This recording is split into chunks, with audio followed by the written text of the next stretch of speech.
Russian military has begun a brutal assault on the people of Ukraine.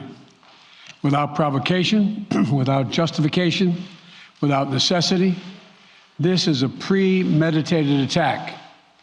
Vladimir Putin has been planning this for months, as we've been saying all along. He moved more than 175,000 troops, military equipment, and positions along the Ukrainian border. He moved blood supplies into position and built a field hospital, which tells you all you need to know about his intentions all along. He rejected every good faith effort the United States and our allies and partners made to address our mutual security concerns through dialogue to avoid needless conflict and avert human suffering. For weeks, we have been warning that this would happen. And now it's unfolding largely as we predicted.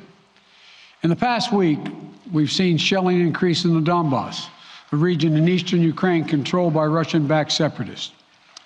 The Russian government has perpetrated cyber attacks against Ukraine.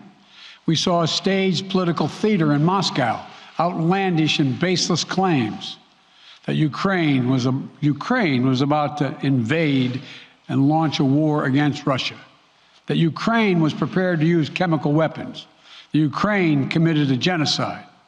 Without any evidence, we saw a flagrant violation of international law in attempting to unilaterally create two new so-called republics on sovereign Ukrainian territory. And at the very moment that the United Nations Security Council was meeting to stand up for Ukraine's sovereignty, to stave off invasion, Putin declared his war. Within moments, missile strikes began to fall on historic cities across Ukraine. Then came the air raids, followed by tanks and troops rolling in. We've been transparent with the world. We've shared declassified evidence about Russia's plans and cyber attacks and false pretexts so that there could be no confusion or cover-up about what Putin was doing. Putin is the aggressor.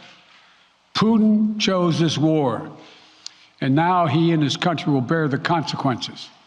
Today, I'm authorizing additional strong sanctions and new limitations on what can be exported to Russia. This is going to impose severe cost on the Russian economy, both immediately and over time. We have purposely designed these sanctions to maximize the long-term impact on Russia and to minimize the impact on the United States and our allies.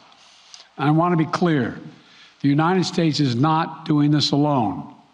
For months, we've been building a coalition of partners representing well more than half the global economy.